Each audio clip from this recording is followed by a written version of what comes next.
Alrighty. Yeah. Hi, everybody. Welcome to another awesome discussion with myself, Gino Pat, and Claude Rustum.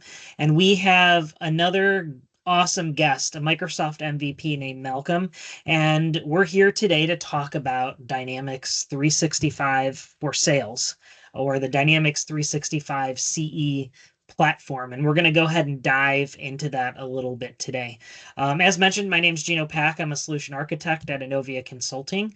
Work specifically with Business Central, but I'm passionate about utilizing technology to improve business processes. And that's very much what these conversations are about, is to bring awareness to Microsoft technology, have a great conversation about it, and tell some fun stories too. So, Claude.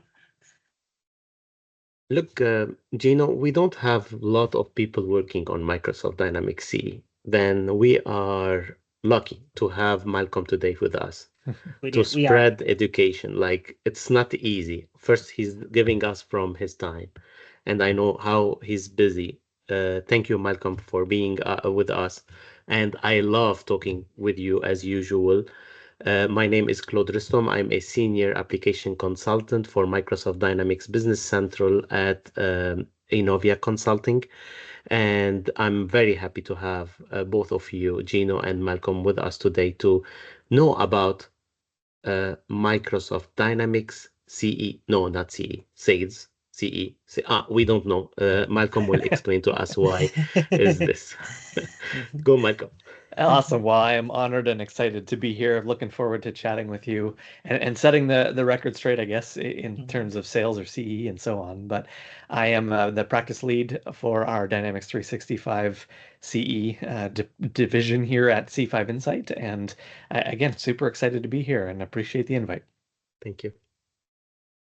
CE or CS sales? So yeah, let's just Let's start right start there. there. So yeah, so it's a great question because there's people who have been around for quite some time that remember back in the day of, and I only go back to CRM 4, which is quite some time ago, but there are people that have been around from CRM 1.0, and so those who have been around have watched this evolution. I quite literally remember a time when the Power Platform wasn't a thing. Like it Right. was actually some of your listeners might remember the BPOS days, Mhm. Business Productivity Office Suite, I think they called it. I And remember that that. was, Yeah. yeah, that was like Mhm. the infancy, I think, Yeah. before the vision was even down this road of Power Platform. So a long time ago, and a lot of what you see in the CE world today, it's a hint as to where I'm going, is rooted in some of that functionality that was Mhm. there. In fact, you can still even get to some of the Mhm. what's referred to as the legacy administrative panels that show you what I still remember from my very first weeks on the job in a CRM4 role. So it's really this notion of this platform, right? I like to refer to Yeah. it as a platform. And that there's the Dataverse platform gives us the ability to have a common set of tables and structure behind the scenes, but then they layer on things like Dynamics 365 sales, Mhm. customer service, field service. Um, there's even other ones, but those get layered on top, and they're what's referred to as model-driven apps, right? So your Power Apps audience is going to know there's Canvas apps and there's model-driven apps, Mhm. and so these are all Microsoft's take on what a model-driven app for sales should be. It's all the Mhm. features and functions that a salesperson probably wants. So that's kind of the way I look at it is it's this platform of consistent behavior in the system.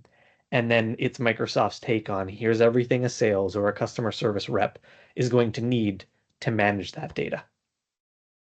That's very cool. That's very cool. What I like about one of the highlights that you pointed out that I like to hear, at least from an IT, background, because I started in IT originally. It's like it's kind of living like Dynamics 365 for sales, Dynamics 365 for field service, Dynamics 365 for customer service. It's sitting on top of its own, it's a common data structure, and it's sharing the data across all of those apps. So you don't have a SQL database over here for your CRM system. You don't have a SQL database over here for your, customer service, application. You're kind of sharing the data between all these model driven apps. And am I understanding that correctly? Yeah, and I think that's actually where a lot of people get tripped up is they do view these as totally siloed different applications, right? Well, what do we need to do to connect our customer service data and our sales data?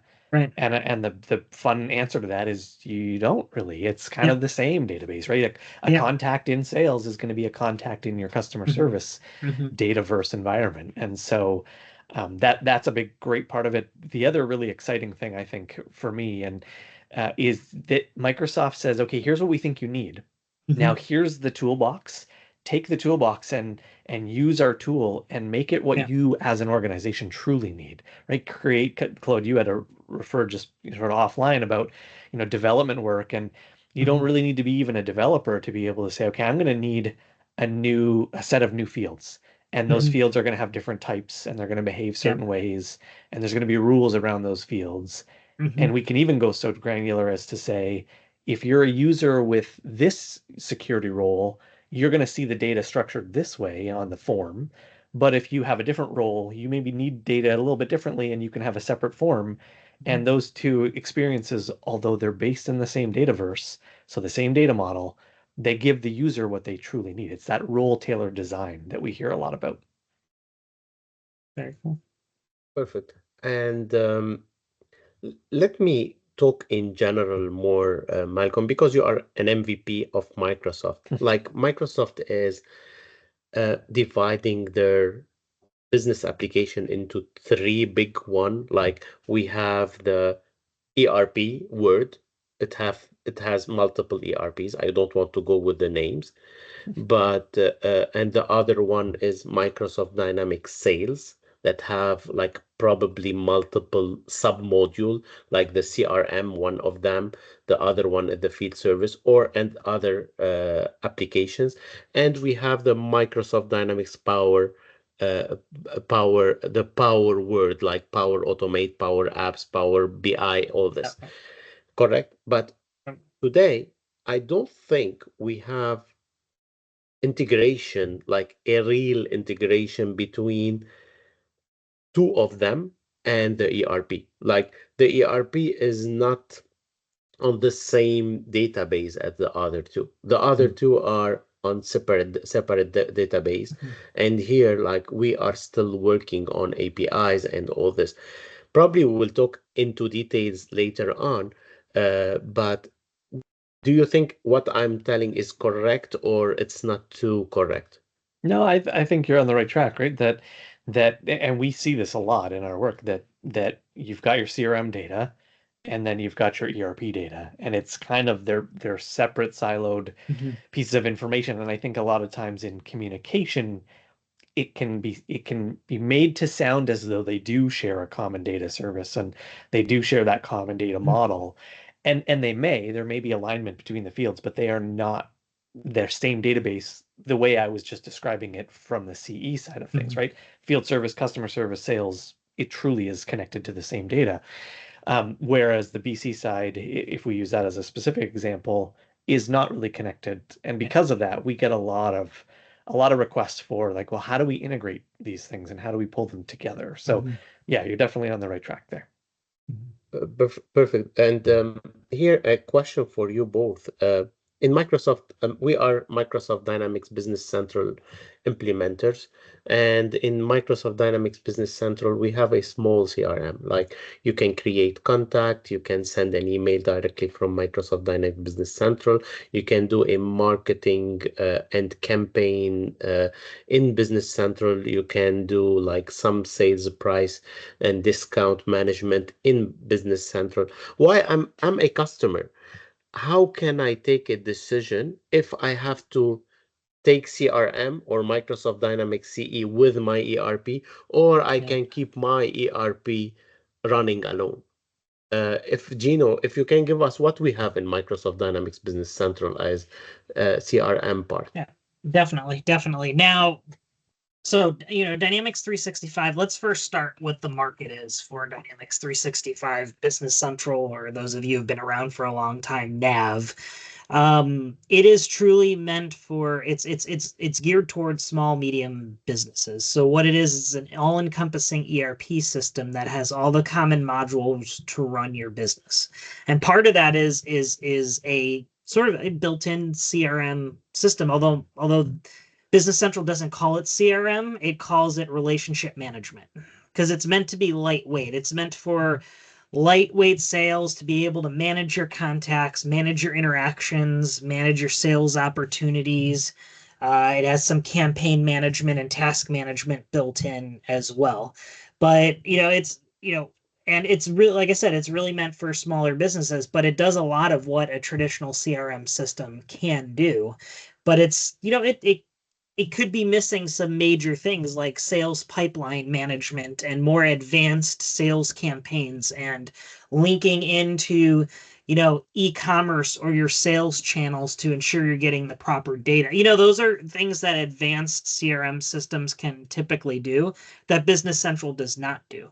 Now, a lot of what I get, and this is where you can probably chime in, Malcolm, is at what point or what's that cusp of my organization saying, okay, I've outgrown the Business Central built-in relationship management functionality, and I need to move towards another CRM product. And, for our cases, we're a Microsoft house. So let's talk about Dynamics 365 for sales. But, what sort of pushes an organization over that edge? So I think to me, the first question that comes to mind, and I think probably for you guys too, as consultants, when you hear that, the immediate question is, well, why? Why have you outgrown? What is it that you feel you're doing that isn't available in BC's options? And I have to be fully transparent. I'm not. I've just learned how to spell BC recently, so I'm still learning on what it has. I still call it nav, so don't worry. Fair enough. I still call it nav. So it's, I'm not super familiar with what it comes with in terms of capabilities on the CRM side of the equation, but I think you touched on it. The basis is the same. It's about customer relationship management. It's how do we foster the relationship with a customer, but that goes beyond just, what were our recent touch points and how did we interact and what, who do we talk to? And I think that's where the Dynamics 365, for sales in particular, really starts to expand on that, because you get into like lead management and the ability to qualify and disqualify leads and getting into opportunity. And you touched on pipeline, right? Managing your opportunities, having different types, having a different business process flow, which is literally an entire component that gets layered on top of a record that helps a user navigate through the correct process based on what it is you're pursuing. And then there's just a number of other features that I think that on the CRM side, it's been built to expand on that function. And to your point, for those who have maybe outgrown the basics, we'll say air quote basics of a CRM, and they need something a little more functional, that's where you would start to look at, okay, well, what's the sales offering have? One of the interesting things, I mentioned model-driven app earlier. One of the interesting things is you actually could build your own version of it, of what you need as an organization. You can create your own custom tables and your own fields to manage the information. There was a brief period in time when the word CRM kind of went away and got replaced with this notion of XRM, because it wasn't just customer, it was anything relationship management. And I used to work for a nonprofit, and we really subscribed to this notion of XRM, because to a nonprofit, we were like, well, we don't really have customers. We do. I mean, they are technically customers, but we don't like to refer to them as customers. They're stakeholders, they're constituents, they're the people that we're building our relationship with to support in the work that we do. And so XRM sounded great, and doing what I'm referring to is building out the components that we needed is one of the big reasons I see people gravitate towards the Microsoft Dynamics stack, because it's giving them the ability to use that tool set I talked about and build out the components that they really need.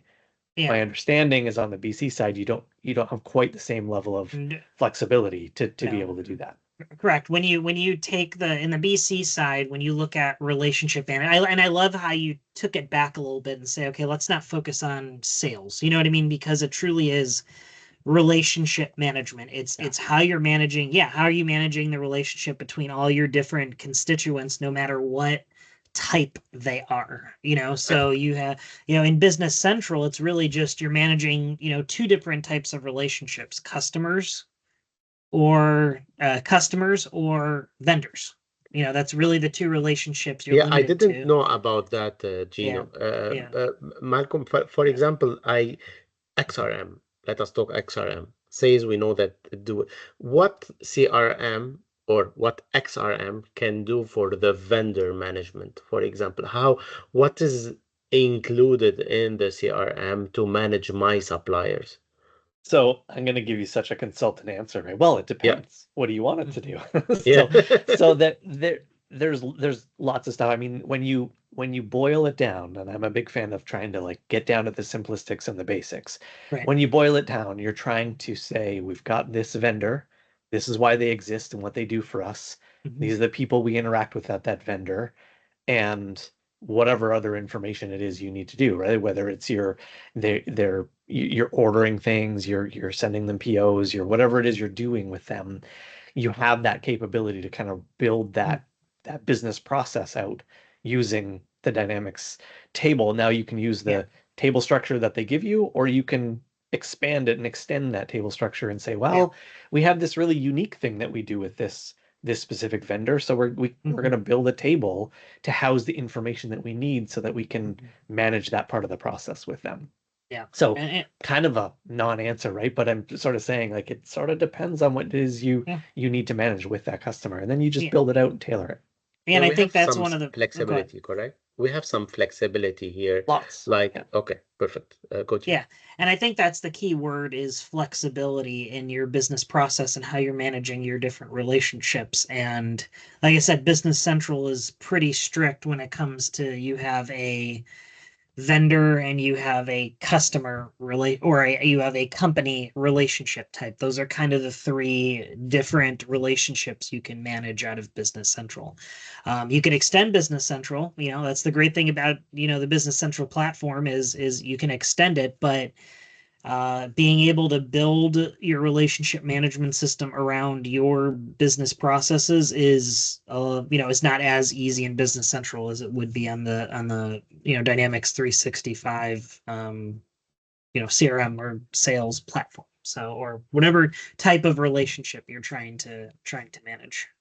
Yeah, and I think another thing that really comes to mind is, and this is kind of philosophical thing. I think there's lots of people who would have different opinions on this, but Hmm. in our world, in our take, Hmm. the customer relationship, any interactions with the customer that foster the relationship or that are working toward making a sale or Hmm. connecting them with a service, again, going Yeah. back to the nonprofit example, whatever the case may be, Hmm. that to us that's what belongs in your CRM.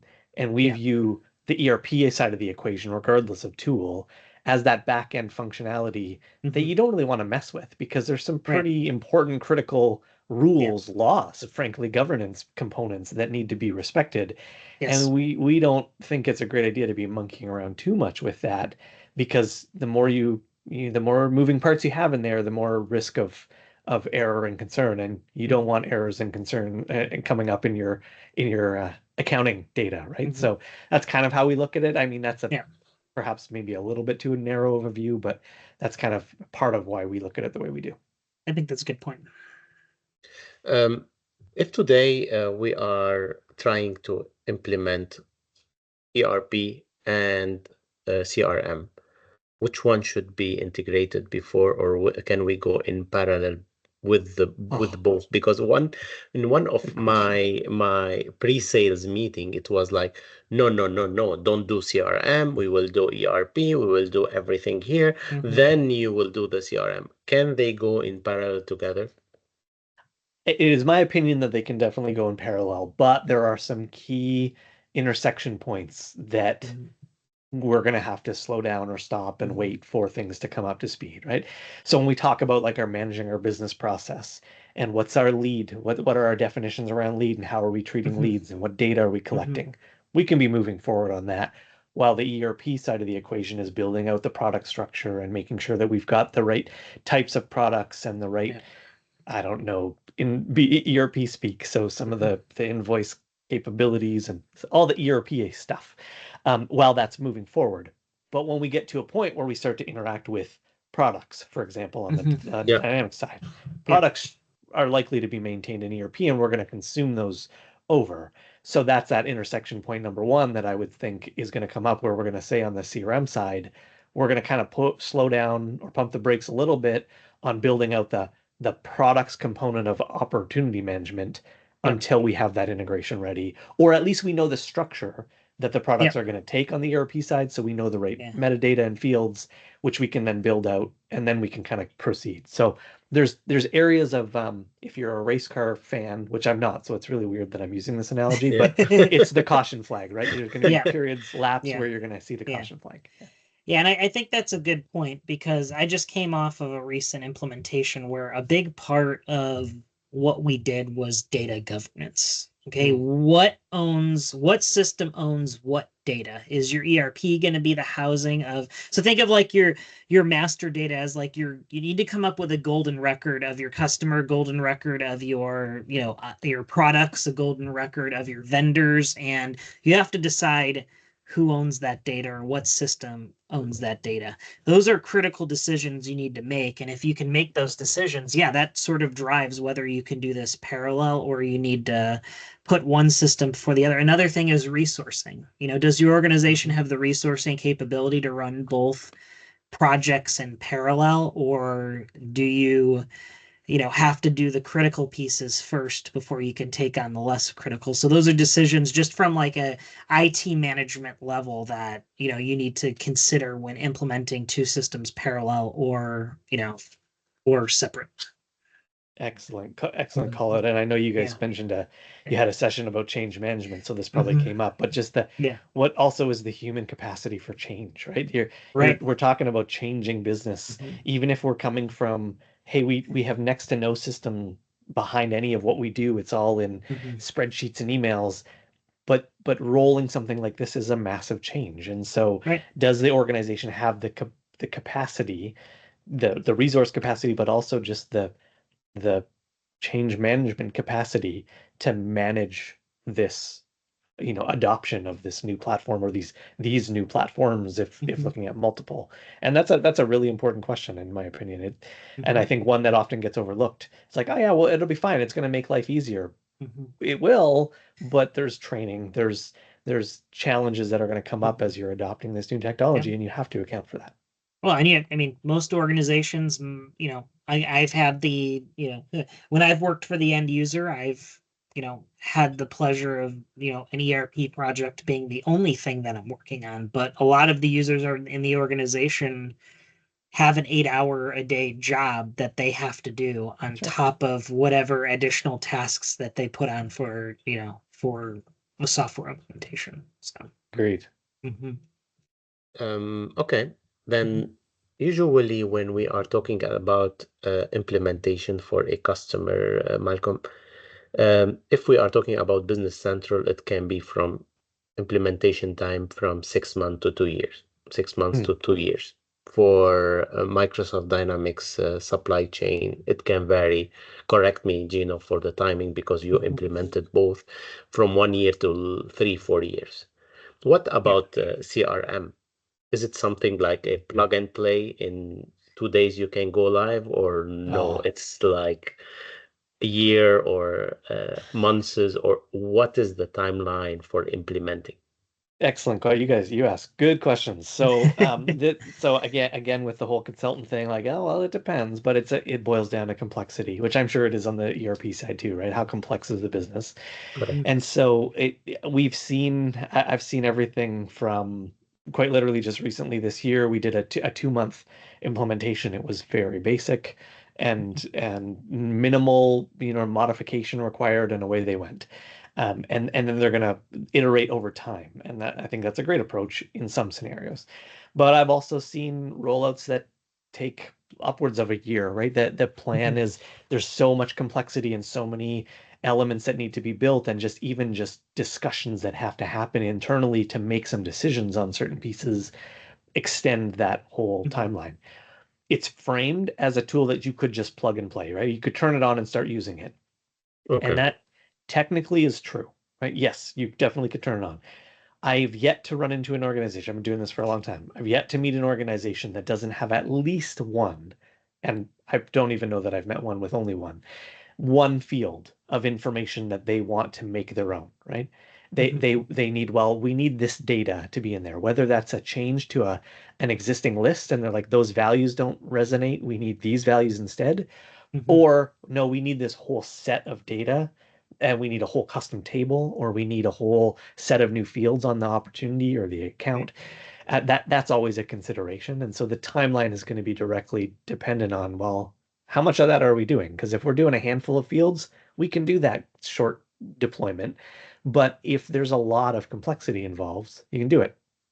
There's or you should do it. What I meant to say is it would take you a lot longer because you have more complexity. There are tools out there and solutions out there that are like rapid start, and they're really solid. But again, you're going to run into scenarios where there's values that the organization is going to need to.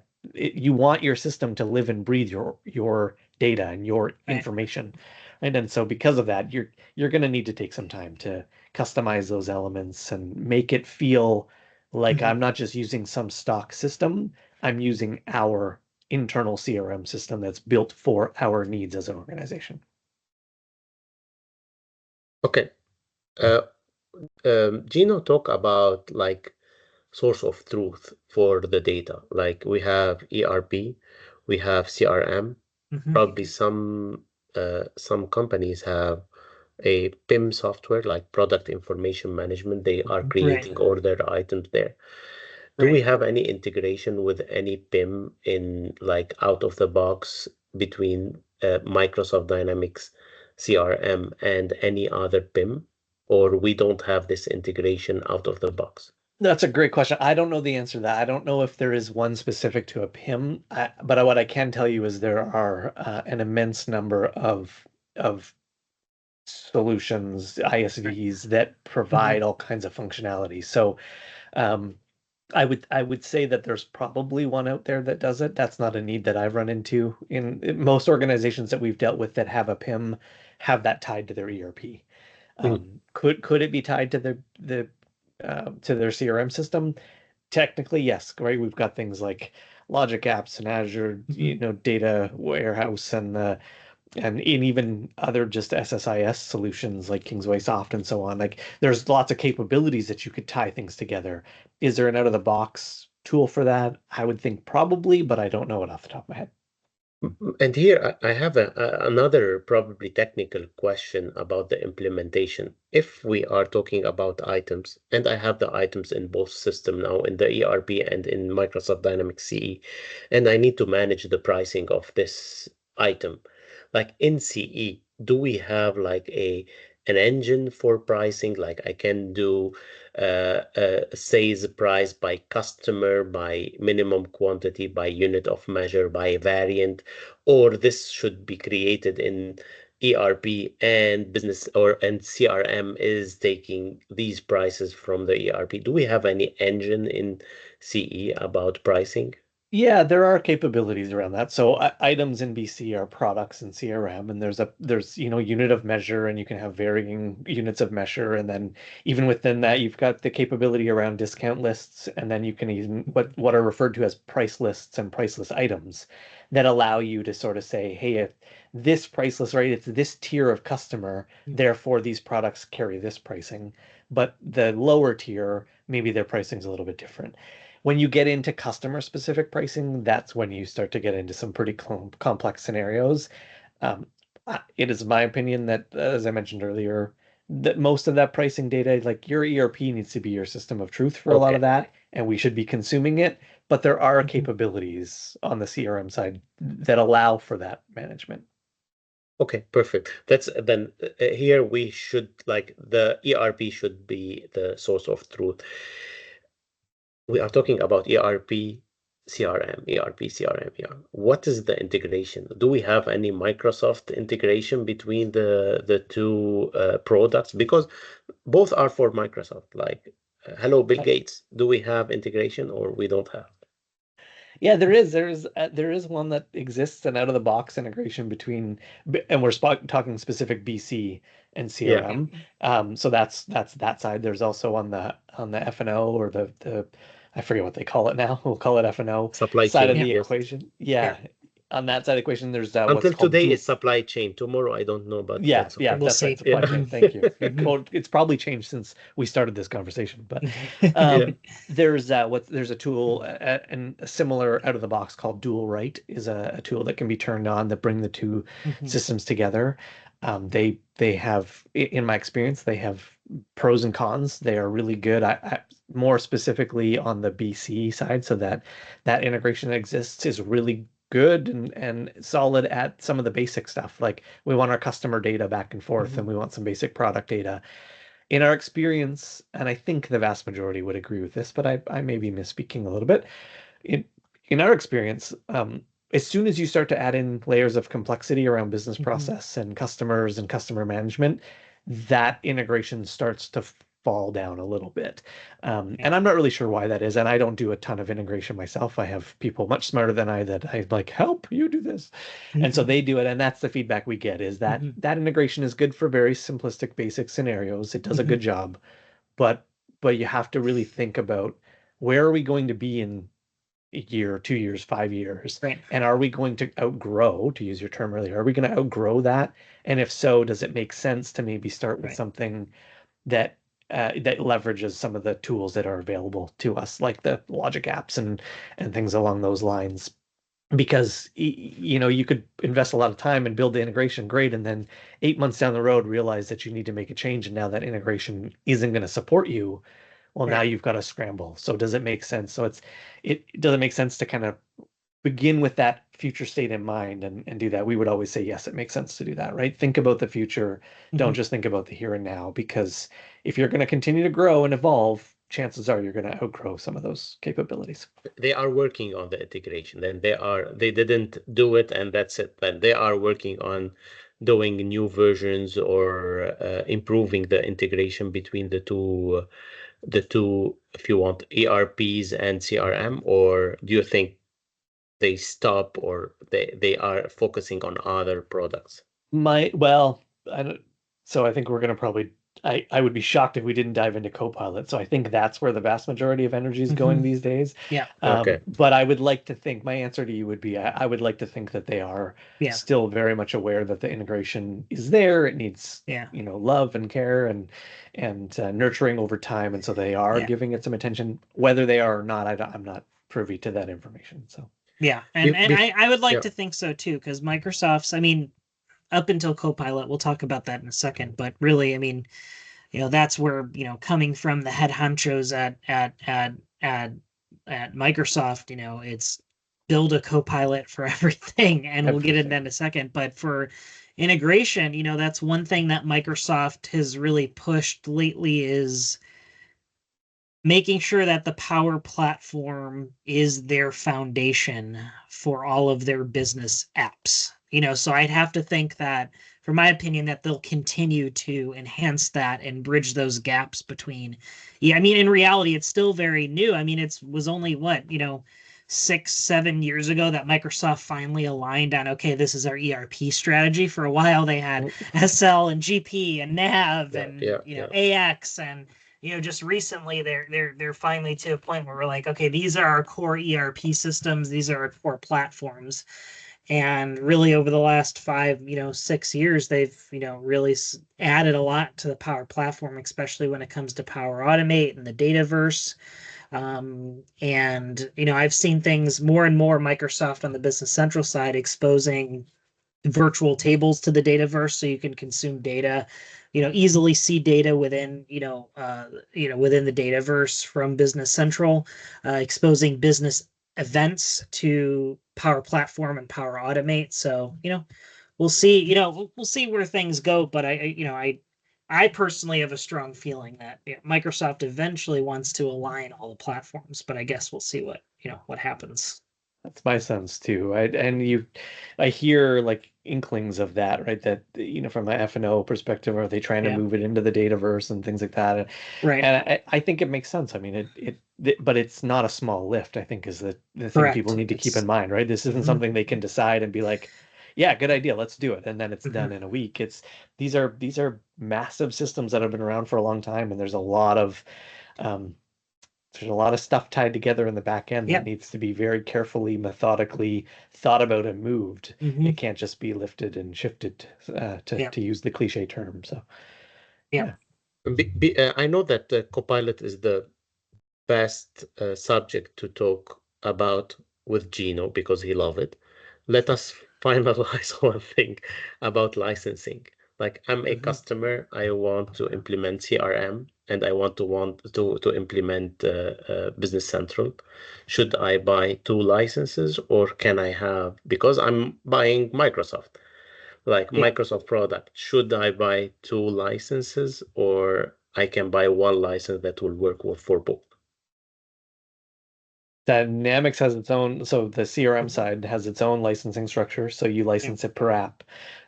So but then there's the complexity layers in around, well, there's some Power Apps licensing because technically speaking, Yeah. Dynamics is under the umbrella of Power Apps. So you can buy Yep. a Power App and build a custom model-driven app, and you're leaving a few features behind that maybe exist in some of those pre-built sales customer service apps, but you have that capability.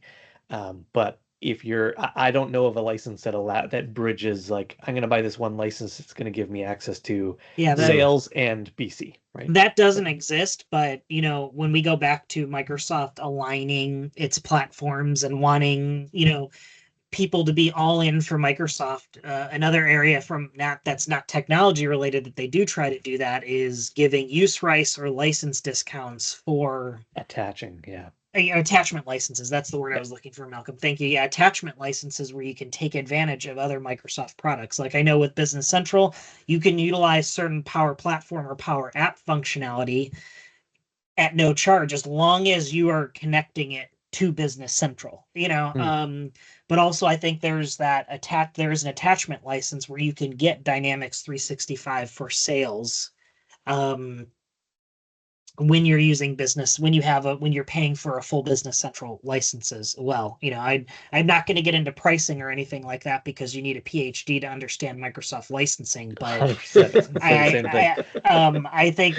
I think Malcolm makes a good point. Is it really depends on your complexity of your business because you can go multiple ways with how you build these model driven apps and how you utilize the Microsoft their Dynamics 365 platform that, depending on your business needs, you may need a different licensing structure. So that's where you talk to, your partner for your ERP partner or your CRM partner to, dive into those needs and understand what your licensing options are. But Microsoft does have certain use rights and, attachment licenses that make it more affordable to utilize all of their products. And the attached licensing spans BC and CRM side of the equation, which is kind of cool. So that, Yes. Hmm. there isn't a single license that Hmm. you buy that does it, but I guess in some respects it's Hmm. kind of like that because you can buy one and get the Yeah. discount on the other. So Yes. Mhm. uh, Gino, your favorite subject, Copilot and CRM. Copilot. Yeah. Yeah. So Copilot, I like to think of Copilot as a platform because if you dig into it a little deeper, there's a Copilot for everything. I've got a Copilot that can tell me how much food I need to give my dog every single day. But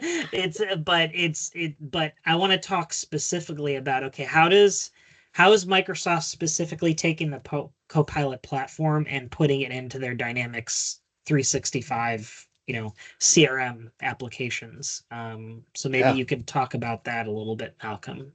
Yeah, so I think that the one really important thing to help people Mhm. understand is, so first of all, yes, absolutely, they're Mhm. layering Copilot Mhm. in, and you have Mhm. that capability.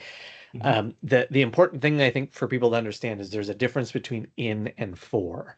And Yeah. what I mean is there's Mhm. Copilot in the applications, and those are the things with a enterprise license you're going to have Mhm. access to. Yeah. It's record summaries, it's some basic Yeah. functionality. And then there's the Copilot for sales and Copilot for customer service. And those really, oddly enough, kind of have nothing to do with the CRM side of the equation. It's all about extending Copilot and connecting your email and your team's behaviors, Yeah. your all these Mm. things into dynamic CRM or any other. Frankly, you could leverage it in Salesforce or other tools, right? So there's that capability, and I think that's what they're really trying to push from a we take the dynamic side of the equation. They want Copilot to support people and frankly support Microsoft's mission, right? They want to empower every Right. individual and organization to do more. And so Right. that's what Copilot is helping do. And by connecting and embracing other systems, they're starting to do that. Specific to the dynamic side, those in and for, the way to remember it, and I need to give this credit. I'm not sure who the original people who said this are, but I know I've seen Jukka Niiranen online, excellent former MVP for a long, long time out of Finland. Excellent, excellent content if you're ever looking for somebody to follow. I think it was him who I saw first post. In is included, for you need to pay for. Right. Oh, that's And good. so it That's a seems good like way such, to, and yeah. it was funny. I remember reading it and thinking like, that's a geniusly simple way to think about it, right?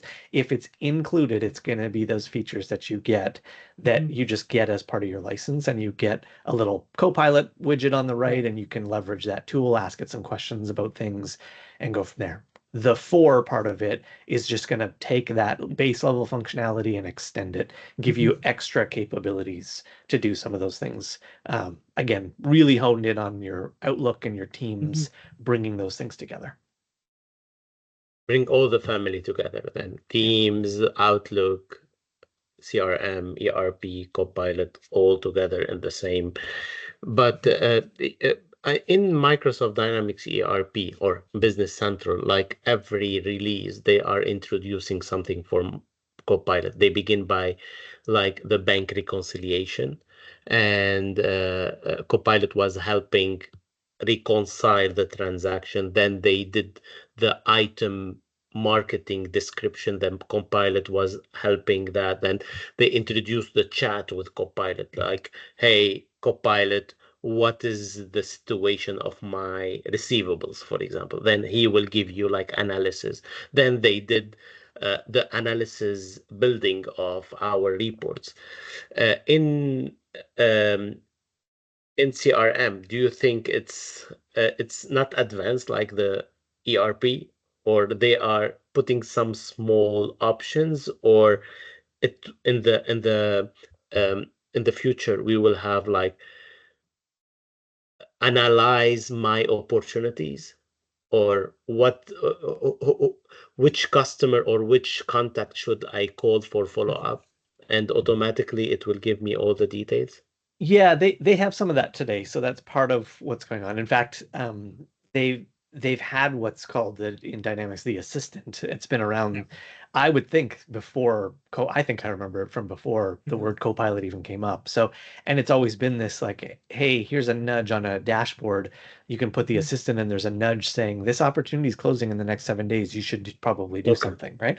And so there's that, but Copilot has helped extend that to give you the ability to your point, to summarize an opportunity, to do things like, hey, what's changed since I was here last, right? So in a team Yeah. scenario, multiple people are working on a customer record. I can open one up and it'll say, here's what's changed since you were here the last time a week ago. And so that's powerful. Now, that's not, I don't think, as powerful in terms of like, hey, help me reconcile the bank data Yeah. that we need to, which is pretty critical for an organization. But I think it's relevant in its own context, right? Sales being the tool that people are using to foster the relationship with the customer to ultimately make the sale. Right. Yeah. That data that they're surfacing is really critical in that context. So yeah, it's got some of that capabilities, and it'll help do things like schedule meetings. And hey, it mentioned the conversational intelligence, for example. We'll say, hey, you had this call, and it said that you should follow up next week. Should I create a reminder for you? Right? Yeah, please do, and it'll create a task and give me an action item to follow up with next week, so that I don't have to remember to go and create an action item to follow up next week. So that kind of stuff I think is really powerful, and I'm Yeah. excited to see where they take it next, because there's every time I think they've gotten to like what else could they possibly do, they come up with some new amazing thing, and I'm like, wow, Yeah. this is wild. Yeah. Hey, Copilot, uh, implement ERP for me. Then he will go and implement it for you. Then we will go. Let's not go there. I'm not ready for that yet. No. Okay, perfect. Thank you, Malcolm, for all the information. I personally love the session and I learned a lot from you. Yeah. And hopefully, soon in 2-3 months, probably we'll have another session to talk about what it changed in this 2-3 months, because they are changing every week, every day, Changes every year. a lot. So often. Yeah. And thank you again, Gino. Of course. Yeah. Malcolm, once again, thank you for joining us. My Had a great pleasure. conversation. Thank you.